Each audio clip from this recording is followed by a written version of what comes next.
प्रिय बाबा, तुम्हाला पत्र लिहायची वेळ येईल असं वाटलं नव्हतं. कारण तुम्ही घरी आले की दिवसभर जे काही घडलं ते तुम्हाला सांगायची सवय आहे मला लहानपणापासून.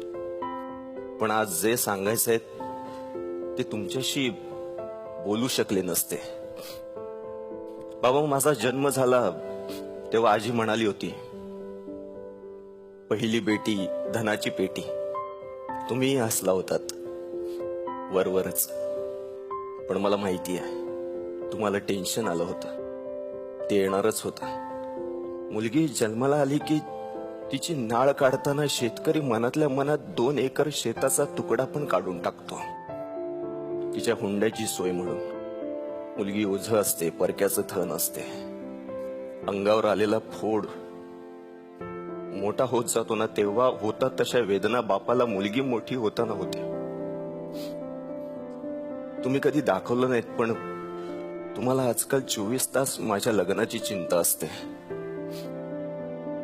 माझ्या लग्नाच्या काळजीने तुम्ही बैल सुद्धा विकत घेतला नाही 4 वर्षापासून. आणि हुंडा देण्यासाठी माझ्यासाठी एक बैल शोधत फिरताय का? मामाने दुष्काळाला कंटाळून आत्महत्या केली. मामी मात्र अजून जगते लेकरं सांभाळत. दुष्काळ फक्त मामालाच दिसला. मामीला मात्र फक्त लेकरं दिसतात, त्यांचे भुकेले चेहरे दिसतात. शेतकऱ्याच्या बायकांना जीव द्यायची पण सोय नाहीये हो. बायका धीर एकवटून जगत राहतात. मग तरी बाईच्या जन्माच्या वेळी बापाचा धीर का खचतो? मुलीच्या बाबतीतच असं का? तुम्ही जाहिराती बघा. मुलगी शिकली, प्रगती झाली. म्हणजे तुमच्या प्रगतीसाठी तुम्ही आम्हाला शिकवणार? आमची इच्छा म्हणून नाही. एक मुलगी शिकली की सगळं घर शिकेल. म्हणजे मुलगी शिकून काय करणार, तर घरच्यांना शिकवत बसणार एवढंच. तिला स्वतःच काही करिअर नाहीयेच. बाळाला वर्षभर आईचं दूध पाजा असं हक्काने म्हणताना जाहिरातीत. मग मुलीला तिच्या आनंदासाठी जगू द्या असं का नाही म्हणत? उद्या लग्नाला मुली मिळणार नाहीत म्हणून मुली वाचवा असं निर्लज्जपणे कसं म्हणू शकतात लोक? बाबा, मी लहानपणी लग्नच करणार नाही असं म्हणायचे, तर तुम्ही हसायचा, म्हणायचं नाहीच करायचं, माझी बेटी माझ्याकडेच राहणार. मग आता काय घाई झालीये तुम्हाला?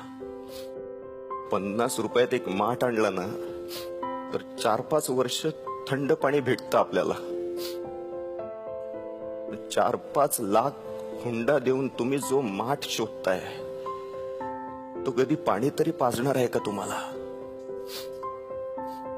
मग का तुम्ही माझ्या लग्नाच्या मागे लागला?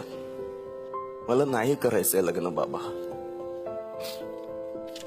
जो माझ्या बापाच्या कामाचा पैसा हुंडा म्हणून घेणार आहे, त्याच्या गळ्यात मी फुलांचा हार कसा घालू? खेटराचा हार घालायला पाहिजे ना त्याला. तुम्हाला आवडणार नाही, पण मी ठरवलंय, मी लग्न करणार नाही.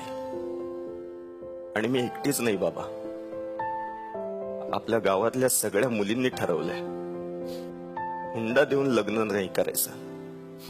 आता 4-1.5 शहाणे बैठकीला बसतील आणि आमची किंमत ठरवतील, हे आम्ही सहन करणार नाही. आज मी पत्र लिहिलंय. उद्या देशातली प्रत्येक मुलगी आपल्या वडिलांना पत्र लिहिणार आहे. हुंडा देऊन मी लग्न करणार नाही. मी तुमच्या पत्राची वाट बघणार नाही. मी देशातल्या प्रत्येक मुलीच्या पत्राची वाट बघते, जी स्पष्ट सांगेल हुंडा देऊन मी लग्न करणार नाही. तुमची लाडकी. जागतिक महिला दिन आज आपण साजरा करतोय. आणि खऱ्या अर्थानं काका, तुम्ही एका मुलीच्या नाही तर भारतातल्या अनेक मुलींच्या मनातलं हे पत्र तुम्ही आज घेऊन आलाय आणि खूप छान वाटलं. अरविंद जगताप यांनी हे पत्र लिहिलंय. सरांसाठी जोरदार टाळ्या.